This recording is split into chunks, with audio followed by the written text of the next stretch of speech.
Feliz sábado, que bom que você veio à casa de Deus. Hoje, um dia especial, não é só porque é sábado, mas também pela temática de hoje, uma temática que impressiona os nossos corações. Antes de começarmos estudar o tema, nós temos os pedidos e os agradecimentos. Se você tem algum pedido, por favor, coloque seu pedido aqui na caixinha de oração, para nós orarmos por ele. Podem vir, coloque o seu pedido aqui e vamos orar pelo seu pedido, tendo a certeza que Deus, Ele opera maravilhas no nosso viver.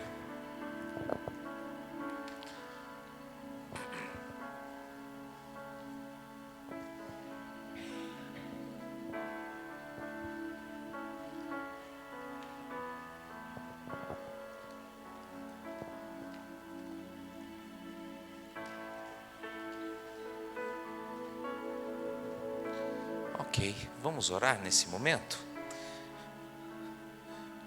Do jeito que você está, curve sua fronte, feche seus olhos e vamos orar ao nosso Deus. Senhor Deus, muito obrigado, porque o Senhor faz morada nos nossos corações.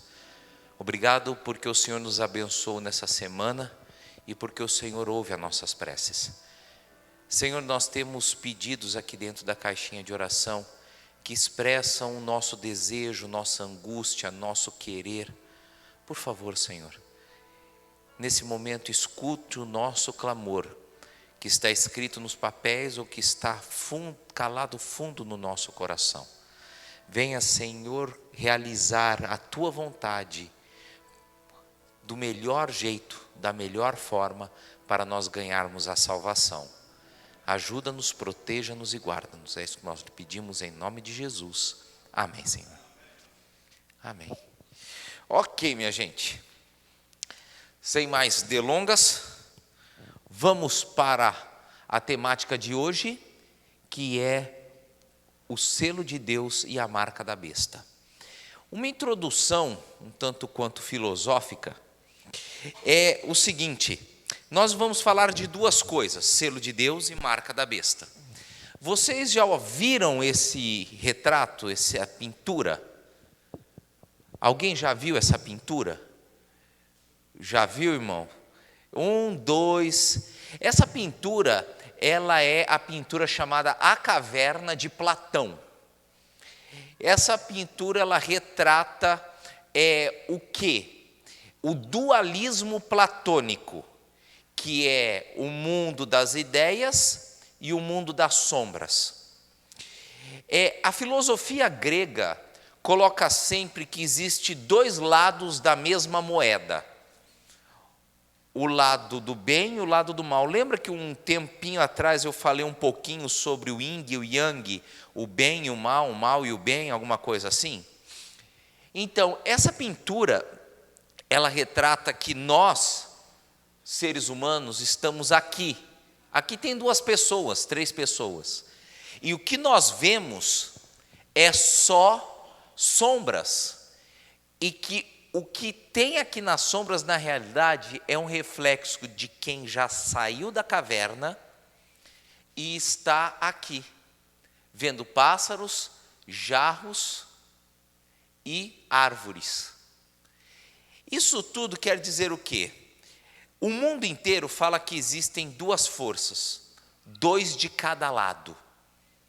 E, na verdade, é somente isso que a filosofia platônica consegue acertar no quesito Bíblia, verdade. Porque existe 2 posições, não 2 mundos, não numa filosofia errada como Platão fala, mas existem 2 posições, que é o bem e o mal, a luta entre Deus e Satanás. Existe essa luta. E existem 2 exércitos, o exército de Deus e o exército do diabo. Existem 2 caminhos, o caminho estreito e o caminho largo. Existem 2 posicionamentos que você pode tomar. o posicionamento de estar com Deus e o posicionamento de estar com o diabo.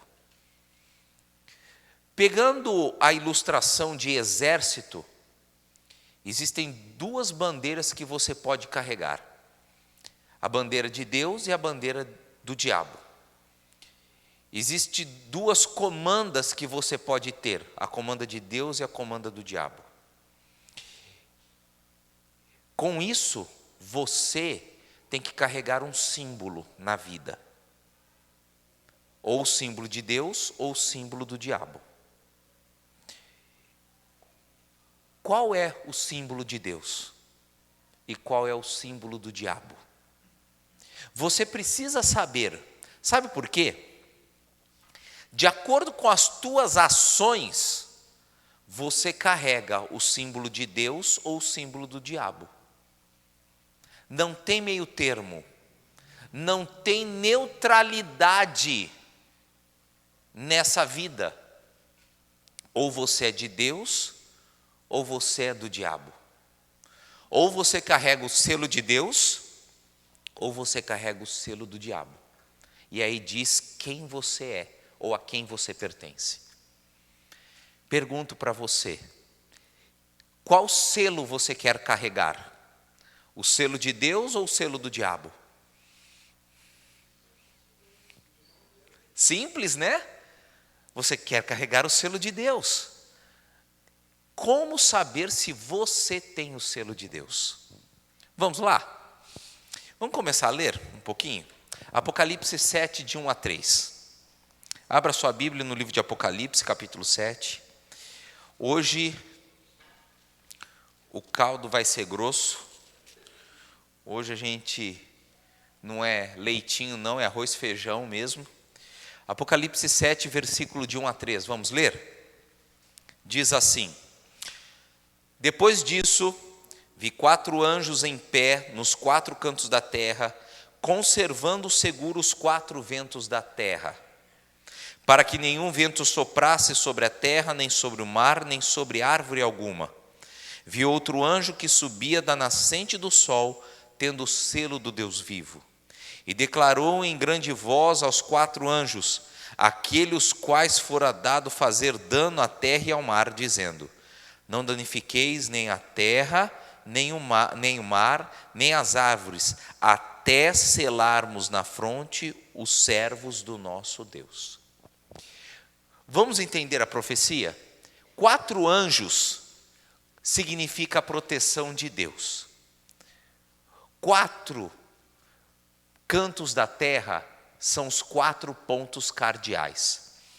A terra, ela é redonda, uma esfera, não tem canto. Então, você precisa entender de forma profética isso. Os 4 anjos é a proteção de Deus, segurando os desastres, segurando as últimas pragas. Esses 4 anjos estão nos 4 cantos da terra. Os 4 cantos da terra são os 4 pontos cardeais. E ele está segurando o quê? Os ventos. O que é vento em profecia? Está segurando as últimas pragas. Ok? Então, os 4 anjos é a proteção divina sobre o globo terrestre inteiro, impedindo que as pragas aconteçam. Até aí tudo bem? E aí aparece um 5º anjo. Esse 5º anjo chega para os 4 anjos e fala o seguinte: não solte as pragas até o quê? Até eu selar na fronte os servos de Deus. Por que tem que selar na fronte ou na testa? Por que não pode ser em outro lugar? No braço direito? Por que não pode ser na nuca? Não podia ser na nuca? Por que tem que ser na testa? Cientistas dizem, neurologistas falam que as decisões racionais do ser humano são feitas no lóbulo frontal, na testa, na parte da frente do cérebro. Então, por isso que tem que ser na fronte. É uma decisão que você tem que tomar. É uma decisão o quê? Pela emoção? Não, é pela racionalidade, ok? Mas tem que haver um selo. O que é um selo? Um selo é aquele papelzinho que você passa na língua e cola na carta. É isso? Não. Aquele negócio a gente chama de selo, mas aquele negócio se chama vale postal, que é o comprovante que você pagou a postagem no correio. Selo aqui, não existia correio na época de João, tá certo? E o que existia? Existia um selo que era o quê? Era algo que vinha num anel de um proprietário, era uma marca. E nesse selo tinha algumas características. Olha quais eram as características de um selo. Tinha um nome, tinha um cargo e tinha um território. Ok? Nome, fulano de tal. Cargo ou posse, é dono de tal coisa, ou um rei, rei de tal império. E o território, o nome desse império. Tá certo? Um exemplo, hoje, para um documento ter validade, tá certo? E para se tornar uma lei, o presidente tem que assinar e tem que ser o selo presidencial.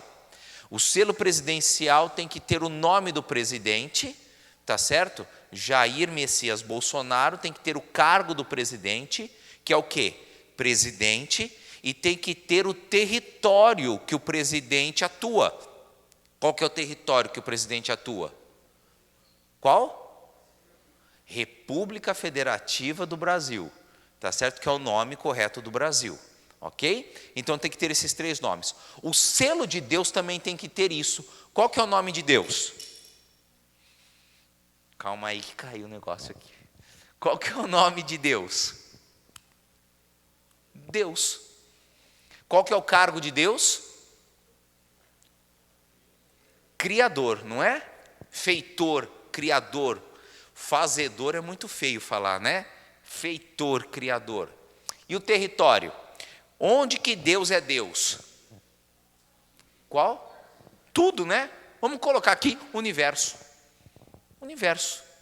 Então, para nós encontrarmos o selo de Deus, que o 5º anjo vai colocar na testa daqueles que estão perto da volta de Jesus, nós temos que encontrar um lugar que tenha o nome de Deus, o cargo de Deus e o território de que Deus atua. Ok? E isso daí é significativo, porque o selo de Deus é uma decisão que você tem que tomar antes das pragas serem soltas.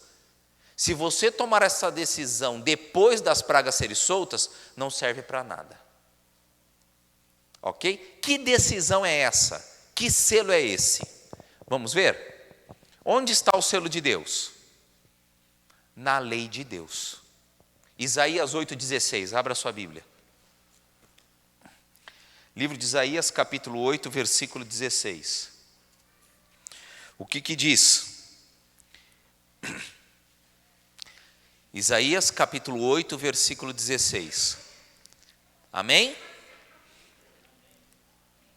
Resguarda o testemunho, sela a lei no coração dos meus discípulos. Onde está o selo de Deus? Na lei de Deus. Tá certo? E onde está a lei de Deus? Êxodo capítulo 20. Abra sua Bíblia. Êxodo capítulo 20. Abriu? Amém? Êxodo, segundo livro da Bíblia, capítulo 20. Vamos ver onde está o selo de Deus? Primeiro mandamento, versículo 3. Êxodo capítulo 20, versículo 3. Não terás outros deuses diante de mim. Tem o nome de Deus? Sim ou não? Tem o nome de Deus? Nem o nome de Deus tem. Não terás outros deuses. Não tem nada a ver com Jeová. Então, o primeiro mandamento não é o selo de Deus. Vamos ver o segundo mandamento? Não farás para ti imagem de escultura, nem semelhança alguma do que é em cima do céu, nem embaixo na terra, nem debaixo das águas. Não as adorarás, nem lhes darás culto, porque eu sou o Senhor teu Deus. Olha o nome. Deus zeloso, que visita a iniquidade dos pais dos filhos até a terceira e quarta geração daqueles que me aborrecem. E faço misericórdia até 1000 gerações daqueles que me amam e guardam os meus mandamentos. Tem o nome de Deus? Tem. Tem o cargo de Deus? Criador, feitor? Não. Então não é o segundo mandamento. Vamos ver o terceiro? Versículo 7.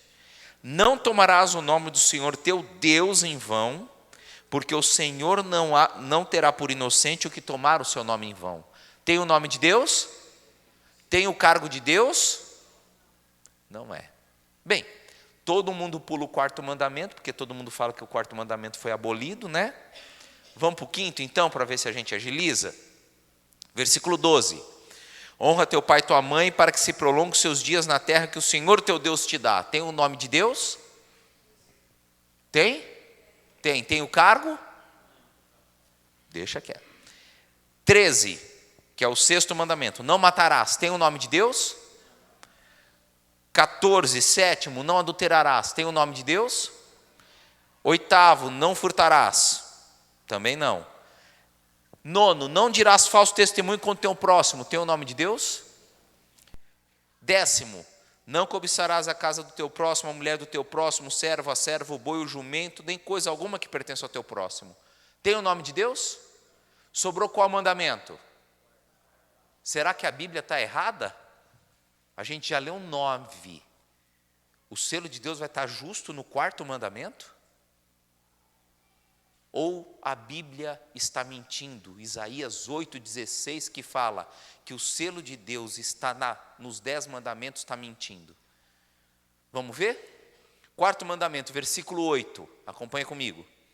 Lembra-te do dia do sábado para o santificar. 6 dias trabalharás e farás toda a tua obra. Mas o 7º dia é o sábado do Senhor teu o quê? Não farás nenhuma obra. Nem tu, nem teu filho, nem tua filha, nem teu servo, nem tua serva, nem teu animal, nem o forasteiro das tuas portas para dentro. Porque em 6 dias fez o Senhor Deus, o Senhor os céus, a terra, o mar e tudo que neles há. E no 7º dia descansou, pois o Senhor abençoou o sábado e o... Tem o nome de Deus aqui no quarto mandamento? Tem. Deus. Tem o cargo de Deus, Criador? Eu não vi a palavra criador aqui. Onde que está? Fez. Feitor. Feitor, ele fez. Mas não tem o território, não está a palavra universo aqui. Então, os céus, a terra e tudo que neles há. Tudo, tudo, tudo. Tá certo? Moisés não conhecia a astrofísica para falar as galáxias, os planetas e tudo mais. Então, aqui está o universo. Os céus, a terra, o mar e tudo que neles há. Então, o selo de Deus é o quê? É o quarto mandamento. O selo de Deus é o sábado. Lembram que o selo de Deus, o 5º anjo vem colocar aonde? Na testa. É uma decisão racional. Por isso que a igreja adventista, ela pega tão pesado com o sábado. Sabe por quê? Porque o 5º anjo de Apocalipse 7 fala o seguinte: vocês segurem as pragas, porque antes das pragas caírem, eu, que sou o 5º anjo, preciso fazer uma coisa. Eu preciso selar quem? Aqueles que vão ser salvos. Então, o sábado não é sinal de capricho. É sinal de salvação. Se você guarda o sábado, você está salvo. Se você não guarda o sábado,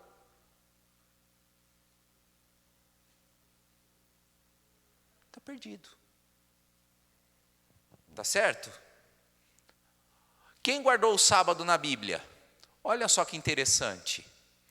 Deus guardou o sábado, Adão e Eva guardaram o sábado, Abraão, os profetas, Isaías, Israel inteiro guardou o sábado. No Novo Testamento, Jesus guardou o sábado, a Virgem Maria guardou o sábado, os apóstolos guardaram o sábado, Paulo, as mulheres santas. A Virgem Maria tinha o selo de Deus. Ela vai estar no céu. Ela vai estar no céu, ela não está no céu. Ela vai estar no céu. E se você quer dar um abraço nela, vai poder abraçá-la.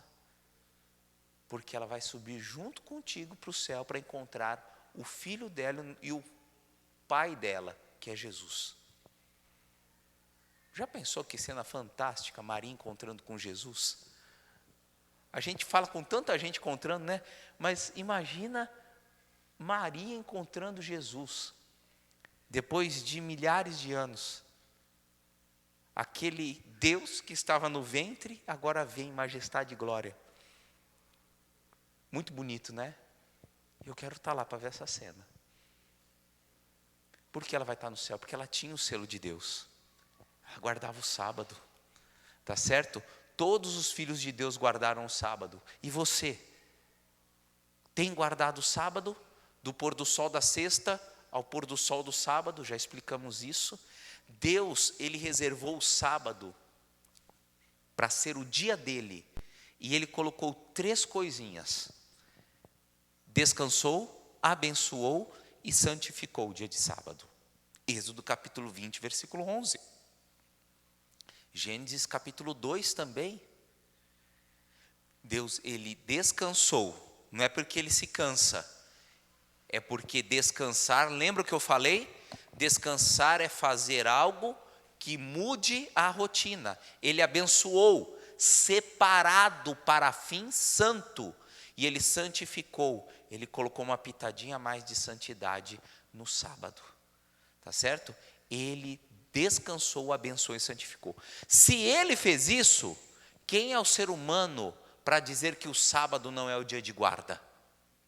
Me diga aí. Quem é o ser humano? Tá certo? Tá aí o selo de Deus. Qual é o selo de Deus? O sábado. E o sinal da besta? Qual é o sinal da besta? É o número 666. Certo? Errado. Pastor, mas eu queria tanto saber desse número, aí você me fala que não é o número da besta. Não é necessariamente o sinal da besta. O número 666 é o número que indica a besta do Apocalipse, capítulo 13. Mas o sinal da besta é muito mais amplo do que um número. E o número não é algo que indica uma pessoa só. É um poderio de forma total. Ok? Para a gente entender isso, nós temos uns 25 minutos ainda. Nós devemos começar a ler 2 Tessalonicenses, capítulo 2, versículo de 1 a 4. 2 Tessalonicenses, capítulo 2, versículo de 1 a 4. Encontramos? Tessalonicenses está lá no Novo Testamento, tá certo? Não é o primeiro, é o segundo. Tem 2 cartas aos Tessalonicenses. Deixa eu explicar antes de ler o texto. Tessalônica era uma igreja muito boa. A igreja cristã de Tessalônica era uma igreja muito boa. Os irmãos de Tessalônica eram crentes fiéis, tá certo?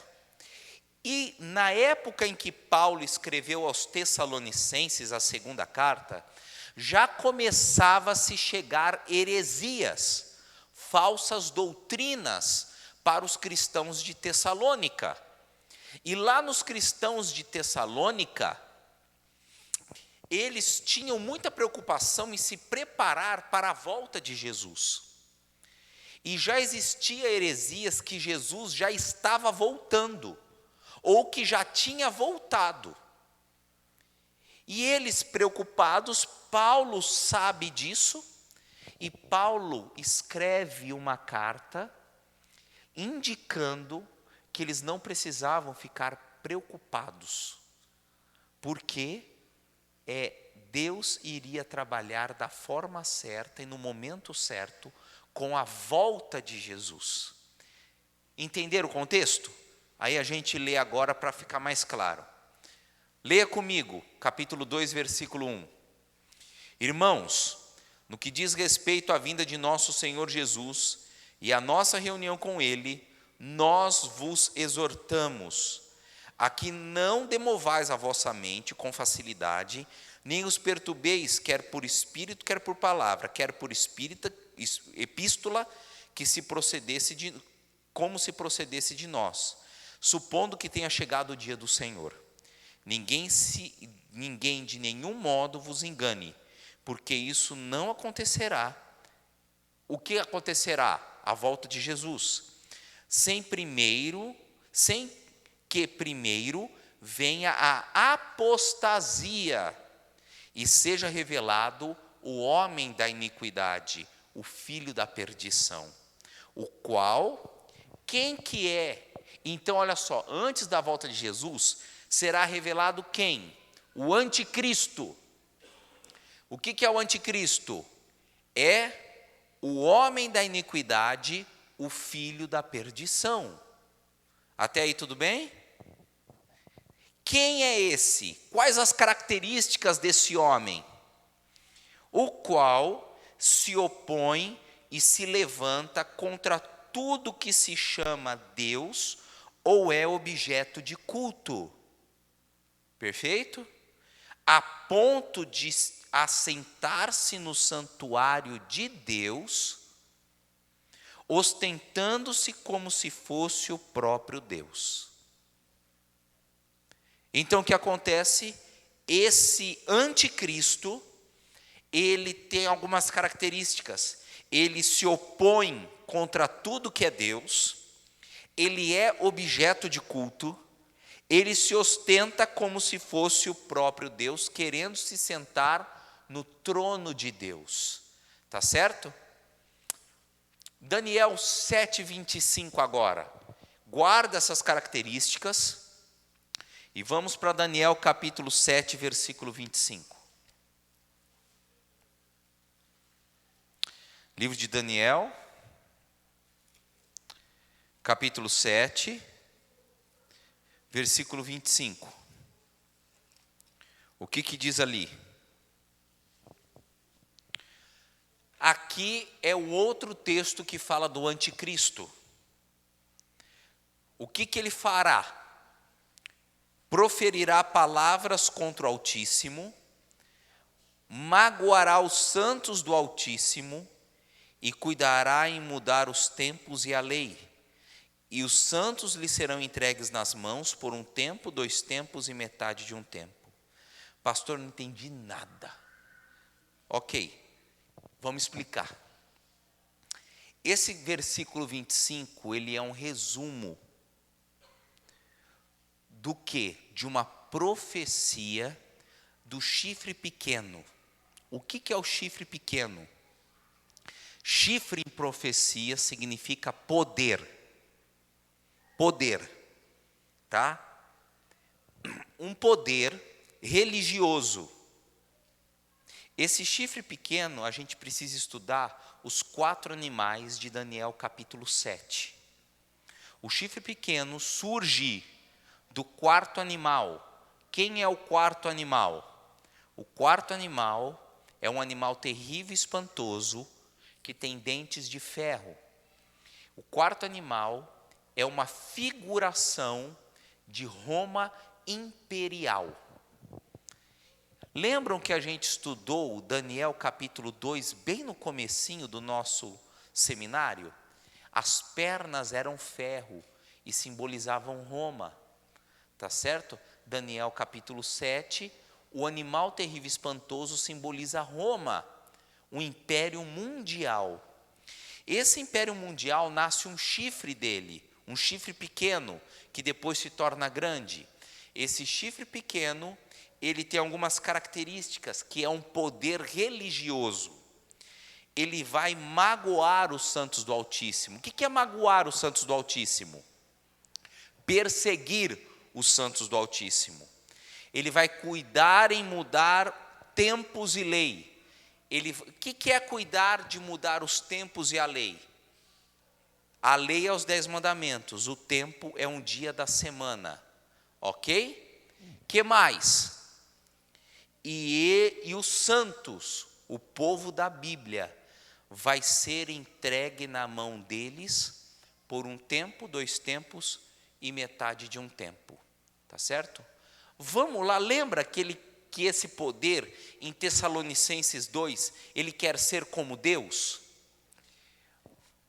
No livro católico do Vaticano, chamado Dentro da História dos Concílios, tá?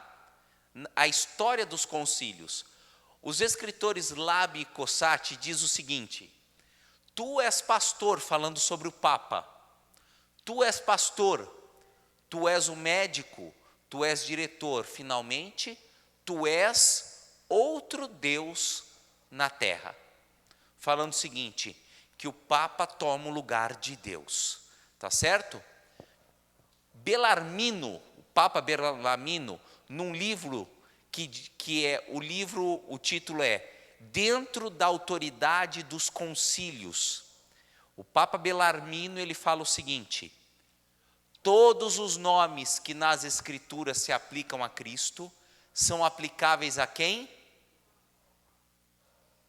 Pai da eternidade, Deus poderoso, Emanuel, príncipe da paz, onipotente, onisciente, onipresente. São aplicados a quem? Ao Papa. Tá certo isso, gente? Vamos ser sinceros. Pode acontecer isso? E ele faz o quê? Ele tenta mudar o tempo e a lei. O que o papado fez? Na Idade Média, o papado viu que os cristãos ainda guardavam o sábado, e para juntar paganismo com cristianismo, eles mudaram os 10 mandamentos, transferindo o dia de guarda do sábado para o domingo. Como que eles fizeram?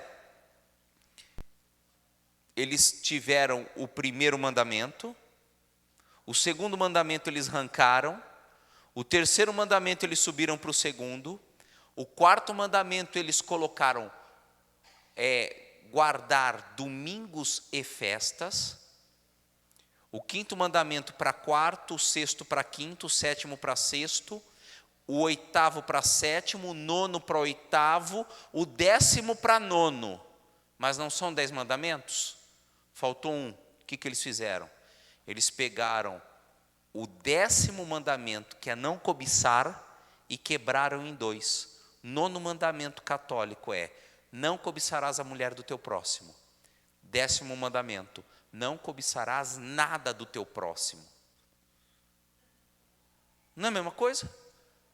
Não é a mesma coisa? Foi isso que aconteceu. Eles tiraram o que é o segundo mandamento, que é não farás para ti imagens de esculturas. Por quê? Porque o paganismo só existia com imagens de escultura.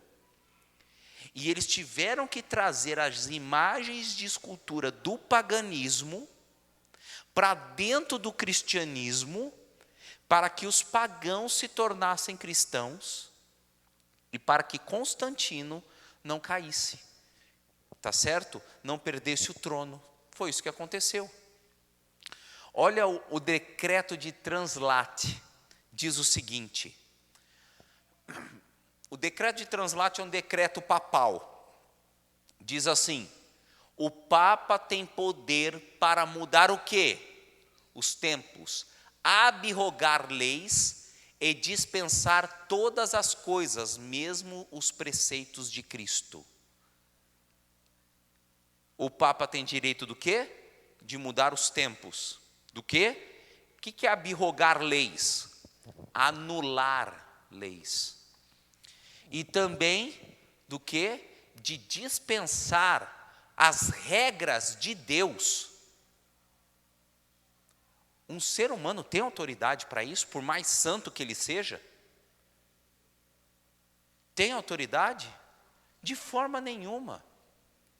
Tá certo? E os santos, Daniel 7:25. E os santos lhe serão entregues por um tempo, 2 tempos e metade de um tempo. Que datação é essa? Tempos em profecia significa anos. Daniel 11:13. Tá? E um dia em profecia significa um ano. Então, um tempo em profecia é igual um ano profético. Tá certo? Então, olha só, um raciocínio lógico. Se um tempo de profecia é igual um ano em profecia é igual 360 dias literais, ou melhor, dias proféticos, então um tempo em profecia são 360 anos. Entenderam a continha? Entenderam a conta aqui? Quem não entendeu, levanta a mão. Olha só. Vou passar vergonha, pastor. Quem entendeu, levanta a mão, vamos ver. Poucos entenderam, vamos lá então. Presta atenção. Um tempo é um ano, um dia é um ano também, tá certo? Um tempo em profecia equivale a 360 anos literais. Por que 360? Porque se um dia em profecia é um ano profético, quantos dias tem um ano? 365. Por quê? Nós somos regidos pelo calendário solar ou calendário gregoriano. Ok? A Bíblia foi escrita no calendário lunar. O calendário lunar tem 360 dias no ano. Por isso que você lê na Bíblia, lá em Levíticos, que a cada 12 anos se acrescenta um mês. Então, no 13º ano, existe 13 meses no calendário judaico, para dar o tempo certinho dos meses e estações de ano. Ok? Até aí tudo bem? Então, olha só. Um dia em profecia é um ano. Um ano são 365 dias. Um tempo em profecia significa um ano literal.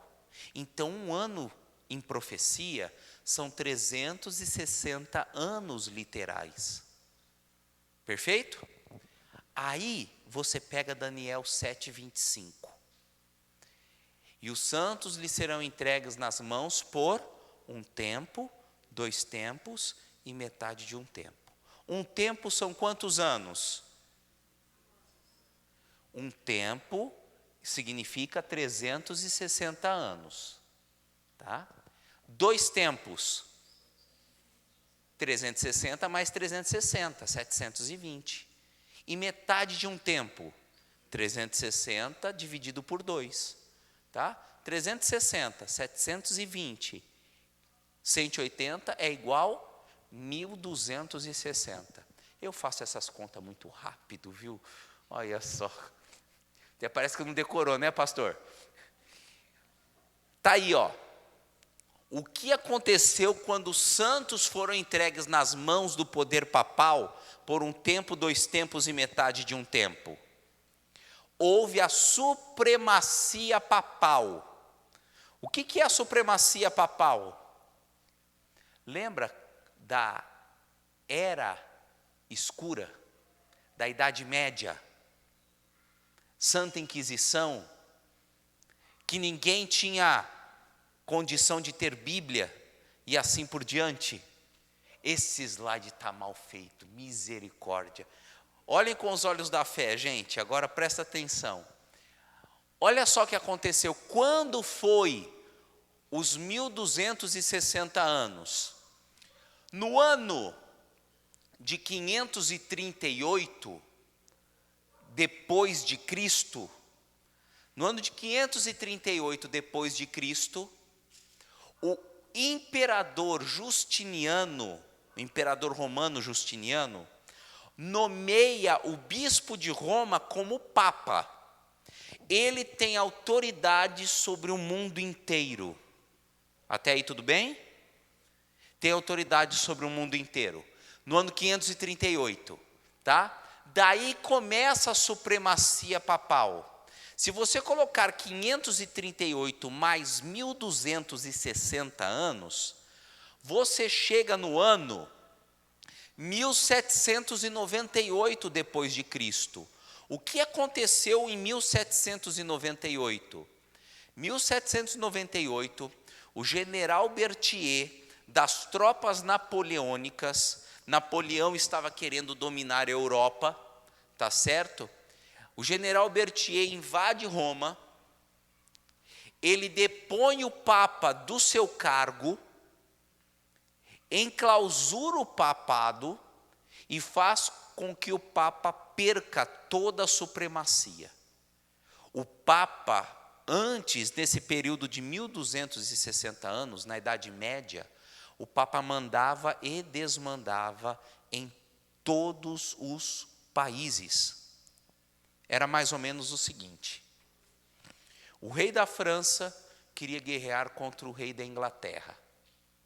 O rei da França pedia autorização para o Papa para guerrear. E o rei da Inglaterra também queria guerrear com o rei da França.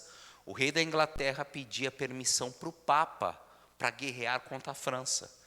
Então o Papa autorizava os dois a terem uma guerra. Você vê que coisa linda? Porque ele que mandava em tudo. Certa vez, um rei falou contra, ou agiu contra as ordens do Papa. Ele teve que ir lá no Vaticano pedir perdão para o Papa, mas era inverno, nevava. O Papa fez esse rei esperar 4 dias, fora do Vaticano, fora da Capela Sistina, tá certo? Para ele entrar e ser ouvido pelo Papa. Devia pagar penitência. O Papa não tinha esse poder. Ele era um ser humano comum, tá certo? Esse foi o período de supremacia papal. E isso foi a Idade Média, e os cristãos que seguiam a Bíblia eram torturados em nome de Deus. Em nome de Deus, existiu mais mortes do que todas as guerras registradas no mundo. Aqui estão os instrumentos de tortura, um pouquinho, que cristãos bíblicos passavam, tá certo? Em nome de Cristo, tá certo? Esse daqui é um dos mais famosos, né? Colocava a cabeça aqui, as 2 mãos aqui, ficava amarrado, tá certo? Esse também era um sarcófago, tá certo? E assim vai. Fora as inquisições, fora outras coisas mais, tá certo? Agora, onde nós vemos o número 666 e assim por diante, a questão da besta do Apocalipse, a marca da besta. O que nós aprendemos até aqui? Que o anticristo, que é aquele poder que é contra Deus, que é regido até por Satanás, ele está aqui e está trabalhando. Quais são as características do poder do anticristo? Ele quer anular os mandamentos de Deus, quer destruir a guarda do sábado, ok? E quer fazer com que ele prevaleça, principalmente na Idade Média, quando a Igreja Católica foi prevalecendo. Até aí tudo bem? Agora a gente entra na besta do Apocalipse, que é Apocalipse 13, de 1 a 10. Faltam 2 minutos para terminar o culto. Posso continuar? Posso continuar? Todo mundo concorda? Então tá. Então nós temos mais 2 horas e meia de estudo. Estou brincando, tá? Calma aí, é mais uns minutinhos. Vocês abrirem Apocalipse capítulo 13? Sim? Eu não, espera eu aí. Eu me empolguei e não abri ainda. Vamos lá. Apocalipse capítulo 13. Até aqui foi a introdução do sermão. Tá certo? Agora a gente vai... Não, estou brincando. Vamos lá? Vamos ler do versículo 1 ao versículo 10. Depois nós vamos ler do 16 ao 18. Ok? Veja comigo. Vi emergir do mar uma besta que tinha 10 chifres e 7 cabeças, e sobre os 7 chifres 10 diademas, e sobre as cabeças nomes de blasfêmia. Para por aí. Apocalipse 13 vai ser assim, viu, gente? Vai ser picadinho o negócio. A gente lê um pouco, lê um pouco, para e vai explicando. Vi emergir do mar, a besta surge do mar. O que é mar em profecia? Povos, nações, reinos. Essa besta surge de uma nação. Que nação é essa?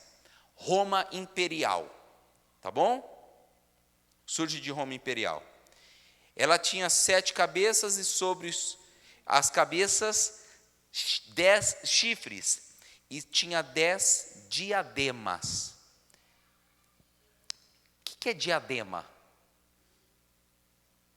Diadema é uma cidade lá de São Paulo, né? Diadema é uma coroa real. Existem 2 tipos de coroa no grego. A coroa real, que é chamada de diadema, e a coroa de quem vence uma corrida, uma batalha. Aquela coroa de louro que coloca na cabeça de uma pessoa de um corredor, assim, que essa chama Estéfanos, que é a coroa da vitória. Nós iremos receber a coroa da vitória quando Jesus voltar, tá certo? A Estéfanos. Mas a besta tinha a diadema, que era a coroa real. Então vem de rei, tá certo? Vamos ler. E na sua cabeça tinha o quê? Nomes de blasfêmia. O que é blasfêmia?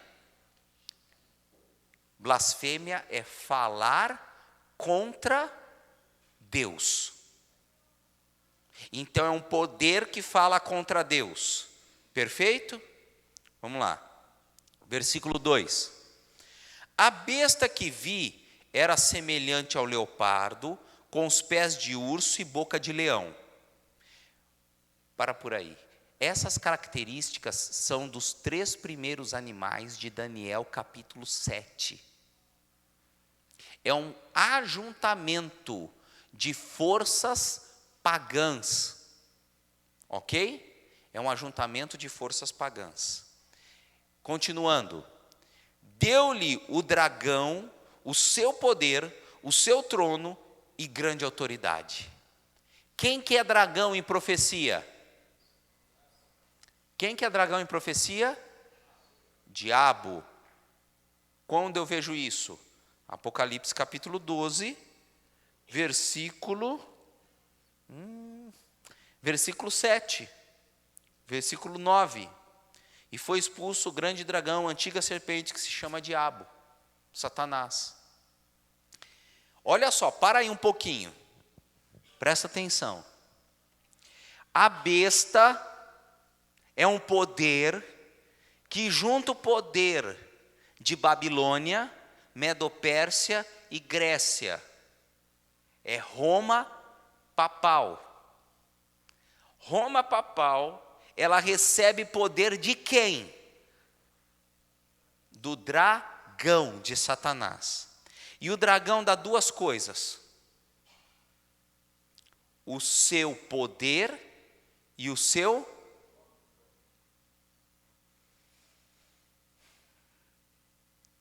Roma tem o poder vindo da onde? Do diabo. E ela está sentada no trono de quem?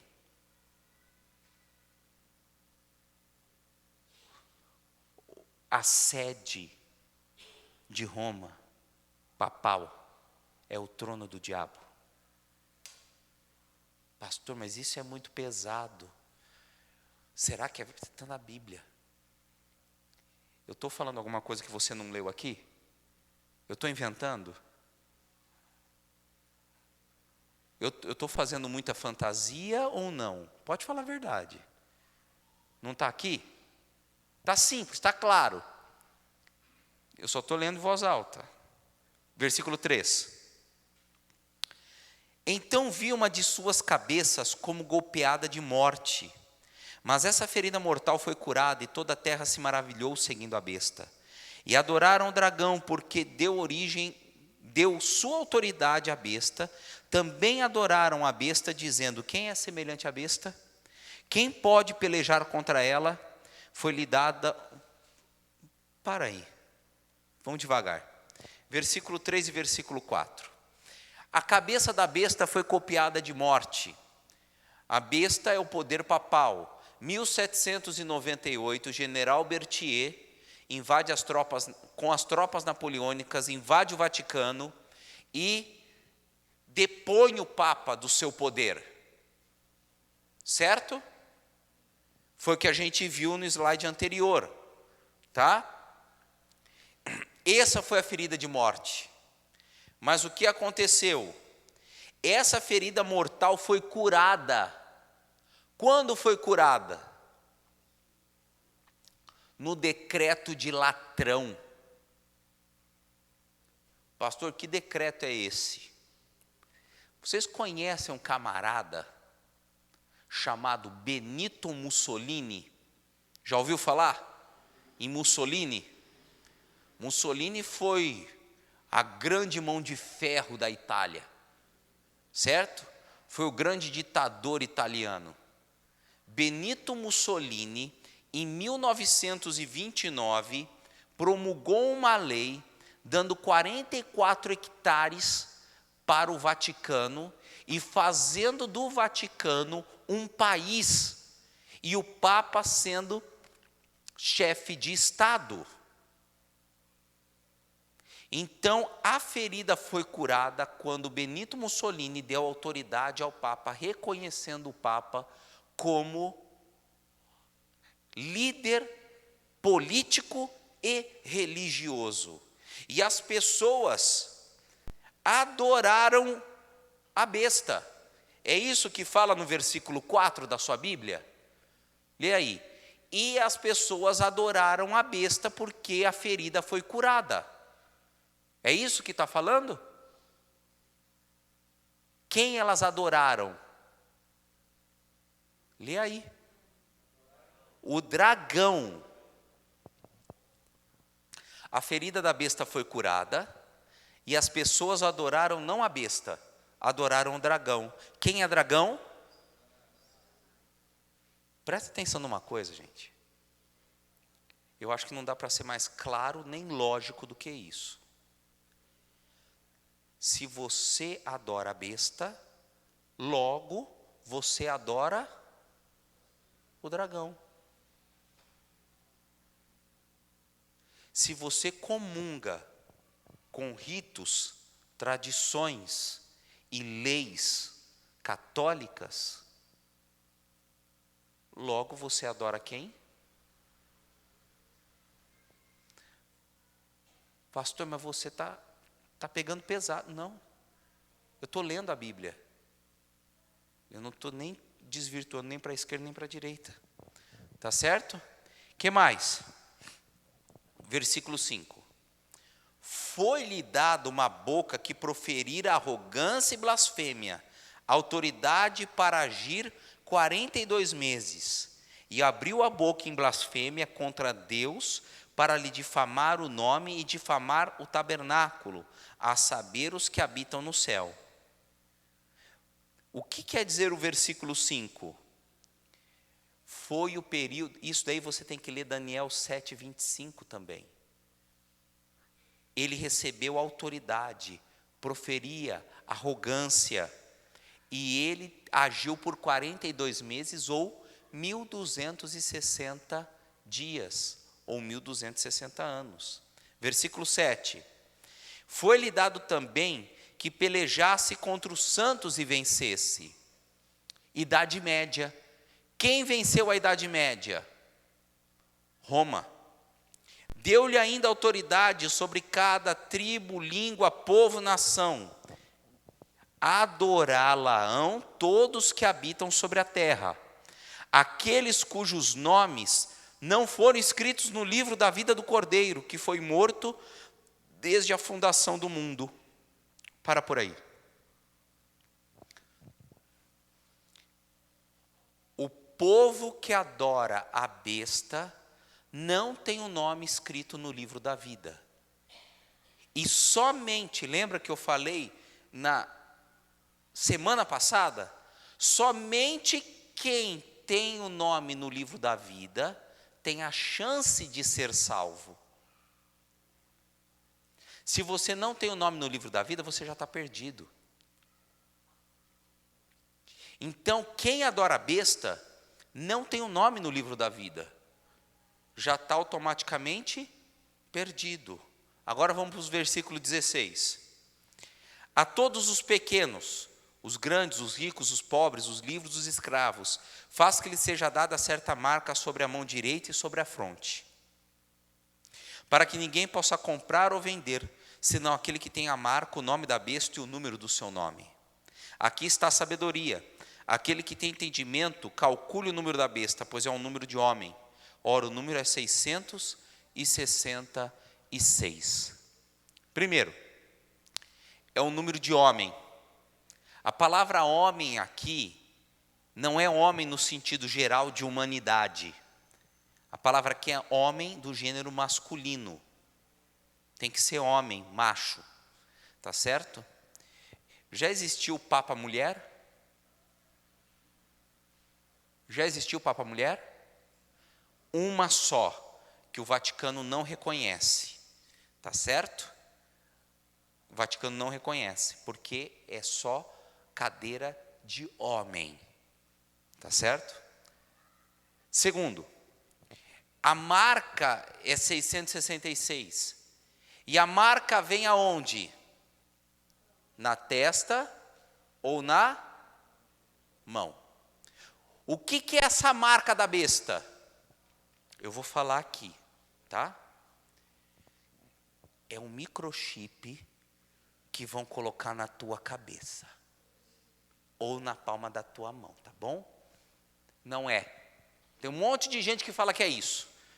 Então, é um QR Code que vão tatuar na palma da tua mão. Você acha que eu ficaria bonito de QR Code assim na testa? Né? Gente, não é isso, tá? Lembra que profecia não se entende o que se lê. Testa significa o quê? Pensamento lógico, racional, razão, decisão racional. E mão, trabalho, força. A marca da besta vem ou na testa, você acreditando que o domingo é o dia de guarda, ou na palma da sua mão, você trabalhando no sábado, para não ter o sinal de Deus, o selo de Deus. Tá certo? É uma decisão lógica. Quem vai receber isso? Aqueles que acham, sábado não tem nada a ver, eu posso trabalhar de sábado. Ou o papado falar, domingo é o dia de guarda, eu concordo. Por quê? Porque meu pai guardou, meu avô guardou, meu tio guardou, meu bisavô guardou, então eu vou guardar também. Nem que for desse jeito. Racionalização. Tá certo? Vamos lá. A supremacia papal, então, eu acabei de falar. Deixa eu passar aqui. Existem esses numerozinhos aqui, que são fantásticos. O que é isso? É pegar números ou palavras, transformar em números romanos, e aí nós temos o número 666. Tá certo?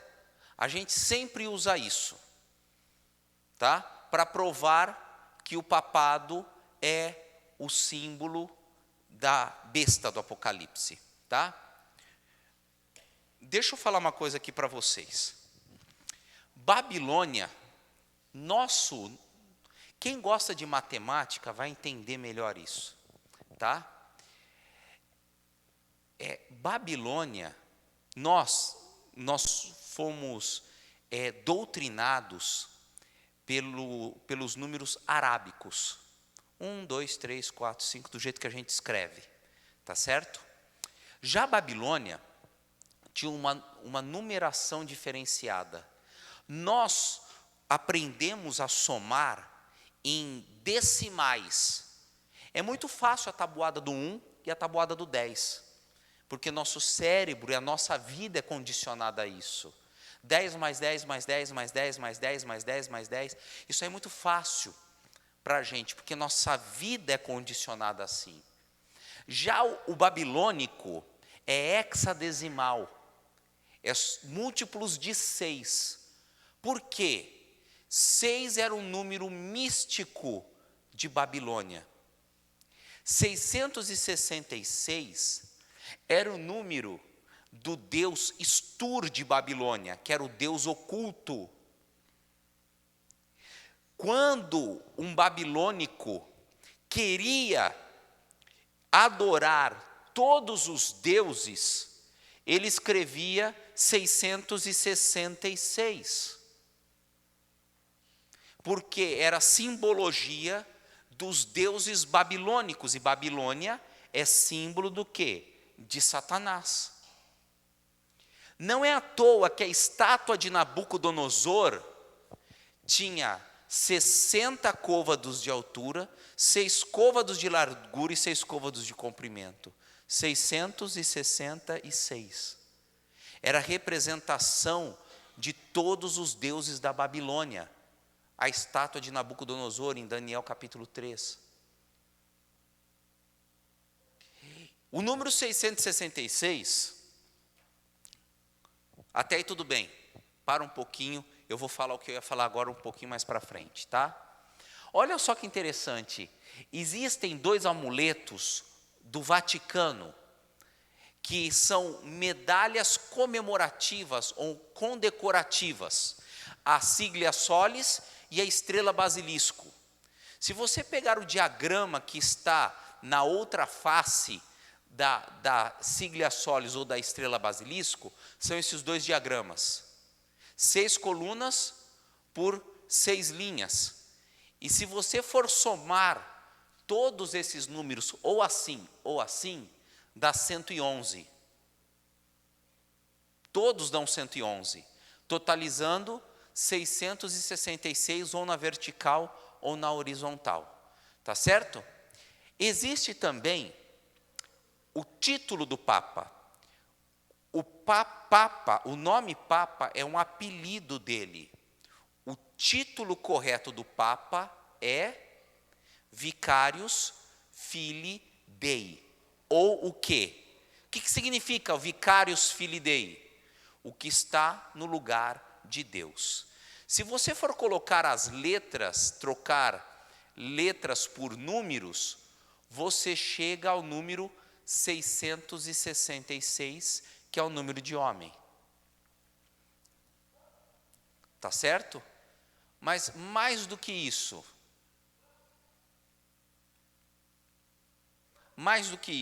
deixa eu voltar aqui. O número 666 simboliza o papado, que é o poder do Vaticano. Não é só o Papa, não é a pessoa do Papa, é o poder do Vaticano. Mas o número 666 simboliza toda a filosofia que é contra Deus. O cristianismo apostatado, que a cabeça principal é o catolicismo, com ela o papado, que vocês estão vendo aqui, mas simboliza também todas as ideologias religiosas que são anticristo. que são contra Deus. Budismo, shintoísmo, muçulmanos, maometanos e assim por diante. Paganismo, os ateus, filosofias sociais, políticos religiosas, que desvinculam do assim diz o Senhor. O número 666 não é uma placa de igreja, nem um líder religioso de uma igreja. É uma filosofia por detrás de tudo isso, regido por um único cabeça, que se chama Diabo Satanás, que quer ver você destruído. Para a gente é muito claro, e a Bíblia deixa translúcido em Daniel 7, Apocalipse 12, 13, que a guarda do domingo como um dia sagrado, que o catolicismo impõe, é a marca da besta que as pessoas carregam. Se você adora o domingo, se você guarda o domingo, você está carregando a marca da besta e adorando quem? O dragão, que é Satanás. Que dia você deve adorar? O sábado, que é o selo de Deus. Você seguir os ensinos da besta é adorar o dragão, é adorar Satanás. Então você tem que entender isso. Quem são os adoradores da besta? Aqueles que não têm o nome no livro da vida. E o livro da vida, o teu nome no livro da vida é essencial para você ir para o céu.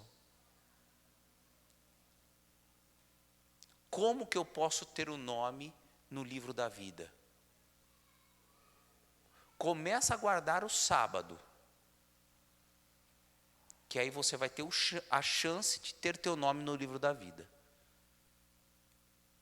Mas precisa de uma segunda coisa para ter o teu nome no livro da vida. Não é guardar o sábado, precisa de uma segunda chance, e uma segunda coisa. Isso a gente vai ver em outro estudo, tá certo? Eu queria ler essa última frase de São João 8,32, que diz o seguinte: e conhecereis a verdade, e a verdade vos... Minha gente, muitas vezes você foi católico a vida inteira, e diz, pastor, isso daí é um balde de água fria. Eu estou com meu coração aqui remoendo. Eu estou triste, pastor. Eu estou bravo até contigo. Mas sabe de uma coisa? Você precisa entender que você foi vítima até nesse presente momento. Não era culpa tua. Você aprendeu errado. Viveu errado. E não entendia direito o que era o domingo e o que era o sábado. Agora você tem a chance de aprender. A verdade agora foi dita. E agora você tem a chance de se libertar. A escolha é sua. A escolha é totalmente sua. O que você escolhe? Eu queria muito que você escolhesse a vida, escolhesse a verdade, escolhesse o céu, escolhesse Jesus. Mas a escolha está nas suas mãos. Quero muito te ver no céu. Por isso, tenha o selo de Deus hoje. Guarde o sábado. Siga os ensinos de Jesus, para você ver Jesus voltando e ir com Ele para as mansões celestiais. Você quer ter o selo de Deus? Quer falar, Senhor, eu preciso do teu selo. Eu quero ter o selo de Deus na minha vida. Se você quer ter o selo de Deus, se levante que eu quero orar por você nesse momento. E fala assim, Senhor, eu não quero mais ter o selo do diabo. Eu não quero ter mais a marca do diabo na minha vida. Eu quero guardar o sábado, eu quero guardar o dia do Senhor. Eu quero orar por você nesse momento. Senhor Deus, hoje o estudo foi longo, pesado, muitas vezes difícil até de engolir, de assimilar na mente. Mas, Senhor, foi a verdade que o Senhor falou para nós. Por isso, Senhor, nos capacite para internalizar e que o Espírito Santo faça nós nos convencermos e nos convertermos para essa verdade. Nos ajude a caminhar rumo ao céu, nos despeça e nos traga aqui amanhã logo cedo para aprendermos do teu querer. É isso que nós lhe pedimos em nome de Jesus. Amém, Senhor. Amém. Que Deus abençoe, uma boa noite.